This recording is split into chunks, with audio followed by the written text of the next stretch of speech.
परम पूज्य गुरुदेव परम वंदनीय माता जी के सानिध्य में हम आज का स्वाध्याय शुरू करते हैं। श्रद्धेय द्वारा रचित युग गीता के गीता प्रथम अध्याय अर्जुन विषाद योग। श्रद्धेय बताते हैं, प्रथम अध्याय की विशेषता यह है कि सेनाओं के योद्धाओं के परिचय के साथ ही उनकी मन स्थिति का भली भांति विश्लेषण कर दिया गया है। इसी के पश्चात अर्जुन भगवान श्री कृष्ण से, जो उसके सारथी बने हैं, कहता है, हे भगवान, मुझे दोनों सेनाओं के मध्य ले चलिए। सेनयोरु भयोर मध्य रथम स्थाप्य मेच्युता, ताकि जब तक कि मैं युद्ध क्षेत्र में डटे हुए युद्ध के अभिलाषी इन विपक्षी योद्धाओं को भली प्रकार देख लूं कि इस युद्ध रूप व्यापार में मुझे किन किन के साथ युद्ध करना योग्य है, तब तक उसे खड़ा ही रखिए। यह स्थिति विषाद से पूर्व की है, जब प्रारंभिक टिप्पणी के अनुसार हर स्थिति पर सम्यक विचार, संतुलित चिंतन की बात कही गई है। इस प्रारंभिक समीक्षा के बाद हम अर्जुन की मन स्थिति देखने का प्रयास करते हैं।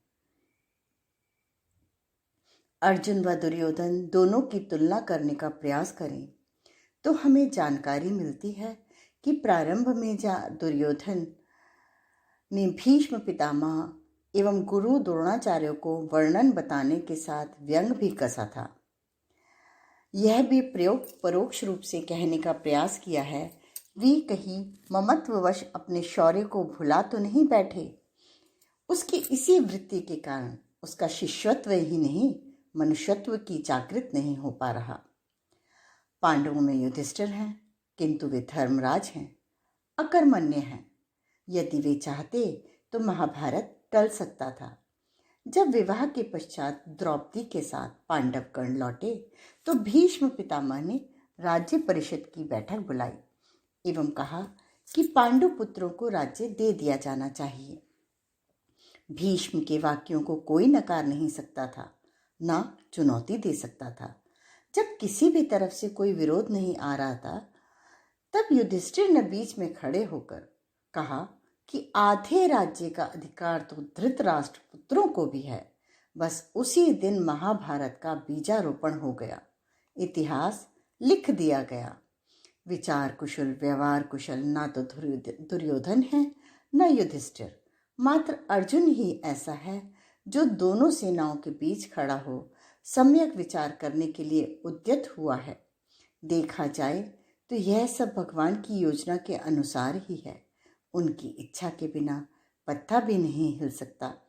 यही कारण है कि उन्होंने अर्जुन को उनके सगे संबंधियों के सामने लाकर खड़ा कर दिया, उन्हीं के समक्ष जिन्हें दुर्योधन अभी कुछ ही क्षणों पूर्व व्यंग्य मिश्रित वाणी में बहुत कुछ कह चुका था, सुना चुका था। सारथी योगीराज श्री कृष्ण ने जो ही रथ लाकर खड़ा किया तो सामने थे भीष्म पितामह एवं द्रोणाचार्य। भीष्म को देखते ही अर्जुन को अपना बचपन याद आ गया। वे उनके पितामह थे। कभी वे कह उठते थे, पिताजी, तो भीष्म कहते, मैं तेरे पिता का पिता हूँ, तेरा बाबा हूँ। तब अर्जुन उन्हें पितामह बाबा कहने लगते थे। ऐसे प्यार करने वाले, ममत्व लुटाने वाले बाबा की गोद में बैठने, उनकी दाढ़ी से खेलने का सौभाग्य मिला था अर्जुन को। हिमालय की तरह ऊंचे व्यक्तित्व वाले भीष्म ने पांडवों कौरवों को मिलाने के लिए सब कुछ कुर्बान कर दिया। सारा जीवन संघर्ष में लग गया। उन्हीं के अपनत्व ममत्व से भाव विभोर होकर अर्जुन को यादें रुलाने लगीं। जब यादें हमें रुलाने लगें तो हमें बार बार आत्मचिंतन को विवश कर दें। मानना चाहिए कि हमारे कषाय कल्मशों के शोधन की घड़ी है। हम जब कभी भी परम पूज्य गुरुदेव परम वंदनीय माता जी के निर्देशों को स्मरण करते हैं तो उनकी अपनत्व ममत्व को याद कर कभी हमारा रोने का मन करता है क्या? यदि हाँ, तो यह एक शुभ चिन्ह है।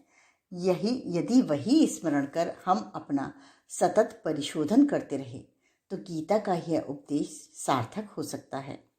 शिष्यत्व के जागरण के लिए इस स्थिति में जाना बड़ा अनिवार्य है। अर्जुन ने सोचा कि मैं किन से लड़ रहा हूँ? यही बाबा जिनकी गोद में मैं खेला था, यही गुरुदेव जिन्होंने एकलव्य का अंगूठा लेकर सर्वश्रेष्ठ धनुर्धर मुझे बनाया। इतना सब कुछ सोचकर ही उसके मन में गहरा विषाद पैदा होता है। एडविन एर्नोल्ड ने अपनी पुस्तक में लिखा है लाइट ऑफ एशिया, जिसमें गौतम बुद्ध के सिद्धार्थ से बुद्ध बनने का पूरा विवरण है। सिद्धार्थ मरे हुए व्यक्ति के साथ चलने वाले लोगों को पहली बार देखते हैं तो पूछते हैं, ये क्यों रो रहे हैं? तब सारथी जवाब देता है कि यादें रुलाती हैं। इस मृत व्यक्ति से जुड़ी स्मृतियां याद कर कर के रोना आ रहा है सभी को। तब सिद्धार्थ कहते हैं, ऐसी यादों को साथ रखते हुए रोते हुए जीवन काटने से क्या लाभ? क्या किसी ने जीवन मुक्ति, बंधन मुक्ति की बात नहीं सोची? बस यहीं से उनका आत्मबोध जागृत हो जाता है, वह उनका रूपांतरण हो जाता है। अर्जुन भी यादों में डूबा रण क्षेत्र में दोनों सेनाओं के बीच खड़ा भीष्म पितामह के स्नेह, द्रोणाचार्य की शिक्षण, उनकी कुर्बानी के बारे में सोच रहा था। ये वही द्रोण हैं जिन्होंने पुत्र अश्वत्थामा को ब्रह्मास्त्र दिलवाकर मानस पुत्र अर्जुन को धनुर्विद्या में पारंगत कर ब्रह्मास्त्र की सिद्धि प्रदान करी। भीष्म जो जीवन भर अविवाहित रहे, कठोर संयम का पालन जिन्होंने किया, मात्र पांडु पुत्रों को स्नेह संरक्षण देते रहे, बार बार अर्जुन के स्मृति पटल पर जाते हैं एवं वह व्यथित हो उठता है। गीता के 27वें श्लोक के उत्तरार्ध 28वें और 29वें में वर्णन है, तान् समीक्ष्य स कौन्तेयः सर्वान् बन्धूनवस्थितान् कृपया पर्योविष्टो विषीदन्नेदं ब्रवीत ध्रीद्वेषं स्वजननं कृष्ण युत्सुं समुपस्थितं सीदन्ति मम गात्राणि मुखं च परिशुष्यति वेपथुश्च शरीरे में रोमहर्षश्च जायते। अर्थात उन उपस्थित बंधुओं को देखकर वे कुंती पुत्र अर्जुन अत्यंत करुणा से शोक युक्त होकर यह वचन बोलते हैं, हे कृष्ण, युद्ध क्षेत्र में डटे हुए युद्ध के अभिलाषी इस स्वजन समुदाय को देखकर मेरे अंग शिथिल हुए जा रहे हैं, मुख सूखा जा रहा है तथा मेरे शरीर में कंप और रोमांच हो रहा है। विषादग्रस्त होकर, विकल होकर अर्जुन के मुख से ये वचन निकले हैं। अगर अर्जुन विकल नहीं होता तो नर पिशाच की श्रेणी में आता, निष्ठुर और निर्दयी कहलाता। वह नर मानव है, देव मानव बनना चाहता है। अर्जुन विचारवान है एवं निर्विचार स्थिति में जाने से पूर्व की स्थिति से गुजर रहा है। विचारहीन मानव ही कभी अपने जीवन के उद्देश्यों के बारे में नहीं सोच पाते, किंतु अर्जुन तो इन सब स्थितियों से परे हैं, अतः उनका विषादग्रस्त होना स्वाभाविक है। अगले श्लोक में अर्जुन अपनी स्थिति का और आगे वर्णन करते हुए कहता है कि हे केशव, मेरे हाथ से गांडीव धनुष गिर रहा है और त्वचा भी बहुत जल रही है तथा मेरा मन भ्रमित सा हो रहा है, इसलिए मैं खड़ा होने में असमर्थ हूँ। मैं लक्षणों को भी विपरीत ही देख रहा हूँ तथा युद्ध में स्वजन समुदाय को मारकर कल्याण भी नहीं देखता। ना तो मैं विजय चाहता हूँ, ना राज्य और सुखों को भी।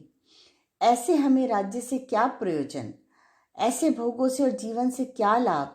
मनोविज्ञान की कसौटी पर कसते हैं तो अर्जुन की यह स्थिति बड़ी विलक्षण लगती है। बार बार कौरवों की मार खाकर, धर्मराज युधिष्ठिर की नीति के कारण पीछे हटते रहने के कारण अर्जुन युद्ध आरंभ होने से पूर्व तक तो पूरे पराक्रमी भाव से बात करता दिखाई देता है, किंतु स्वजनों को सामने देखते ही वह व्याकुल हो उठता है। इसीलिए स्वधर्म को भूलकर विलाप करने लगता है। ऐसी स्थिति हम सबके जीवन में आती है। गुरु सत्ता हमें बार बार प्रतिकूलताएं सामने खड़ी कर उनका महाभारत रचकर स्वधर्म की याद दिलाती रहती है, किंतु हम सोचते हैं कि हम लोक सेवा करने आए थे। यह हमें क्या करना पड़ रहा है? जगह जगह विरोध सहना पड़ रहा है। यही तो महाभारत है, एवं इससे हमें किसी भी स्थिति में पीछे नहीं हटना है। परम पूज्य गुरुदेव के लेखन में अर्जुन को हम एक आदर्श के रूप में, एक कार्यकर्ता, लोक सेवी के रूप में देखते हैं। उन्होंने स्थान स्थान पर अर्जुन को एक पात्र बनाकर हम सबको लक्ष्य करके लिखा है। प्रज्ञा अभियान, जो आज समाचार पत्र के रूप में निकलता है, मासिक पत्रिका के रूप में 1980-81 में प्रकाशित हुआ करता था, उसका अक्टूबर नवंबर 1981 एक संयुक्तांक के रूप में प्रकाशित हुआ है। इसमें गुरुदेव लिखते हैं, गीता का अर्जुन कृष्ण संवाद द्वापर में हुआ था, पर परिस्थितियों को देखते हुए वह आज के लिए भी उतना ही उपयुक्त है जितना उन दिनों कारगर सिद्ध हुआ था। परिस्थितियां आज भी उतनी ही विकट हैं जितनी कि उन दिनों थीं। भगवान सामंती अनाचार से अस्त व्यस्त भारतीय समाज को न केवल एक केंद्रीय सत्ता के अंतर्गत लाना चाहते थे, वरन भारत को महाभारत, विशाल भारत बनाना चाहते थे। इस प्रयोजन के लिए उन्होंने धर्म क्षेत्र कुरुक्षेत्र में न केवल युद्ध रचाया, वरन विचार विनिमय के द्वारा रचनात्मक निर्णय के लिए एक विशाल महाभारत रूपी राजसूय यज्ञ का प्रबंध भी किया।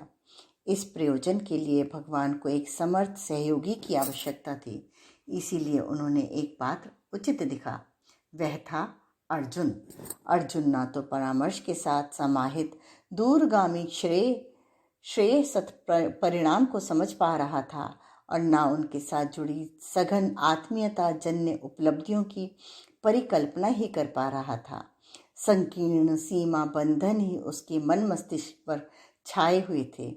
इसीलिए वह निजी एवं तात्कालिक लाभ हानि का लेखा जोखा सामने रखकर उस महान जिम्मेदारी से इनकार कर रहा था जिसमें तत्कालिक लाभ कम और संदिग्ध प्रतीत हो रहा था। जिंदगी के दिन गुजारने के लिए उसे किसी प्रकार पेट भर लेने की बात के अलावा और कुछ दिखाई नहीं पड़ रहा था। भगवान ने अर्जुन के मन की दुर्बलता को समझा और उसके तर्कों को आदर्शवादी प्रतिपादनों के सहारे काटा। अर्जुन की विषादग्रस्त मनस्थिति परिचायक है एक ऐसे व्यक्ति की जिसके अंदर का शिष्यत्व प्रकट नहीं हो पाया, क्योंकि श्री कृष्ण गुरु के रूप में उसे कभी नजर ही नहीं आए। नजदीक होना ही नहीं, गुरु की गुरुता को समझकर अपने अंदर की जड़ता को तोड़ना बहुत जरूरी है। विषाद मन की जड़ता को तोड़ता है, जन्म जन्मांतरों के कुसंस्कारों को रगड़ कर धोता है। श्री अरविंद ने भी लिखा है कि कभी कभी जीवात्मा स्वयं को जागरण की स्थिति में लाने के लिए विषाद की स्थिति में लाती है। संभव है यही स्थिति अर्जुन के लिए भी पैदा की गई थी। हम सबके अंदर भी कभी कभी यह स्थिति पैदा हो जाती है कि यह हम सब क्या करें, क्यों करें। क्रांति का विचार, क्रांति का कार्य, क्रांति का कार्य समझना है तो हम इसमें सीधे मोर्चे पर लगें। हम यह नहीं समझ पाते कि हम निमित्त मात्र हैं एवं जो भी कार्य करना होना है उसे करने में हम मात्र युग धर्म ही निभाएंगे। अर्जुन की तरह यदि हमारे अंदर की जड़ता को भी तोड़ा जा सके विषाद के द्वारा, आत्म संताप के द्वारा, तो हमारे अंदर का सच्चा शिष्य उभर कर आगे आ सकता है। मेडिकल साइंस भी यही कहती है कि कभी कभी रो लेना अच्छा है। अपनी आत्महीनता, दीनता पर सोच लेना, कुछ विचार कर लेना ज़्यादा अच्छा है। परंतु यदि यही प्रक्रिया भावोद्वेग न बने, हमें सुपात्र बनाकर प्रसन्न मना स्थिति में बैठे गुरु से विषादग्रस्त हम शिष्यों को मिला दे, तो ही सार्थक विषाद सार्थक है। विषाद की हमारी मना स्थिति में ही प्रसन्न मना स्थिति में बैठा गुरु सुनता है। अर्जुन यहाँ प्रथम अध्याय के 33वें श्लोक में 46वें श्लोक तक एक ही बात कह रहा है। हमें ऐसे राज्य से क्या लेना देना, ऐसे भोगों से हमें क्या मतलब और ऐसा जीवन जीने से क्या लाभ है। खुद ही तर्क दे रहा है अपनी विषादग्रस्त स्थिति का। श्री कृष्ण को भी बोलने का मौका नहीं दे रहा है। यह भी कहता है कि त्रैलोक्य का सुख भी मिल जाए तो मैं इन्हें मारना नहीं चाहता। अपि त्रैलोक्य राज्यस्य हेतुः किम्नुम मही कृते। कुल के नाश होने से लेकर स्त्रियों के दूषित होने एवं जाति धर्म कुल धर्म के नष्ट होने, नरक का वास होने तक की शास्त्र सम्मत बातें भी वह कहे जा रहा है। यह जानते हुए भी कि सुन कौन रहा है? स्वयं वासुदेव श्री कृष्ण यह भी कहना चाहता है कि यदि मुझ पर शस्त्र रहित को धृतराष्ट्र पुत्र मार भी डालें तो वह मरना मेरे लिए अधिक कल्याणकारी होगा। भिक्षा मांगकर जीवन निर्वाह करने के लिए तैयार अर्जुन के मन में विषाद की पराकाष्ठा वाला यह वैराग्य आया कहाँ से? श्री रामकृष्ण परमहंस वैराग्य को 3 प्रकार का बताते थे। एक सचमुच का वैराग्य, एक शमशान वैराग्य, एक मरकट वैराग्य। मरकट वैराग्य सामयिक होता है, शमशान वैराग्य मात्र शमशान तक ही सीमित रहता है। चिता जलते ही दुनियादारी की बातें चालू हो जाती हैं। अर्जुन का वैराग्य भी सामयिक है, लड़ाई के स्थान पर खड़ा है एवं सिद्धांतों की बातें कर रहा है। श्री कृष्ण जानते हैं, इसीलिए प्रसन्न मन से सुन रहे हैं एवं दूसरे अध्याय में उसे लताड़ लगाने के लिए तैयार भी हैं। अर्जुन की मन स्थिति यदि हम देखें तो इसमें हमें विषाद के मध्य से एक क्रांति पैदा होती दिखाई देती है। इस स्थिति की व्याख्या ज्यापाल सात्र ने बड़े अच्छे ढंग की है। वे अस्तित्ववादी हैं। उन्होंने लिखा है, humanity is conducted to be free. मानवता को किसी भी स्थिति में स्वतंत्र होना ही है। अस्तित्ववादियों के पास कृष्ण नहीं थे, इसीलिए पश्चिम प्रगति नहीं कर पाया। दर्शन का क्षेत्र उनका अविकसित ही रहा। इस स्वतंत्रता के लिए किसी श्री कृष्ण की अर्जुन की जरूरत पड़ती है। गीता में वही पूरी हुई है। अर्जुन स्वजन परिजन और पराया जन तीनों में अंतर करने में असमर्थ है, इसीलिए वह विषाद की अवसाद की पराकाष्ठा पर जा पहुंचे हैं एवं एक स्वघोषित निर्णय ले लेता है, मैं युद्ध नहीं करूंगा। जब तक शिष्य पूरी तरह समर्पित नहीं होता, स्वयं निर्णय लेता रहता है, अपनी बात को 100% सही मानता है। अर्जुन स्वजनों की परिभाषा करते हुए बार बार अपने मोह तथा अपने तथाकथित शास्त्र ज्ञान को बीच में ला रहा है। जब तक यह मोह ज्ञान गलेगा नहीं, शिष्य पैदा नहीं होगा। अर्जुन का गांडीव त्याग कर रथ के पीछे भाग में बैठ जाना और कुछ नहीं पलायनवाद है।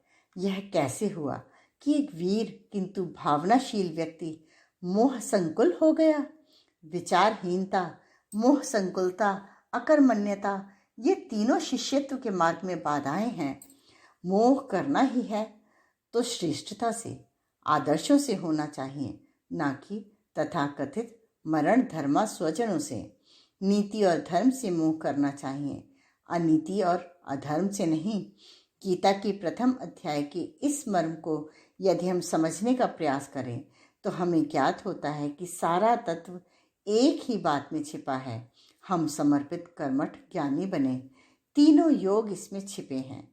कोरा योग तो अर्जुन ने बघाड़ दिया पहले अध्याय में, किंतु उसमें तो तर्क है, वह अकर्मण्यता का परिचायक है और समर्पण से कोसों दूर है।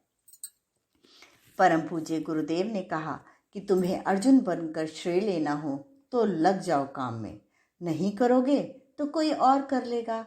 यदि हम काम नहीं भी करेंगे तो क्या इतना विराट दैवी अभियान आगे नहीं बढ़ेगा? हाँ, काम तो बढ़ेगा। हम अर्जुन बनने से चूक जाएंगे।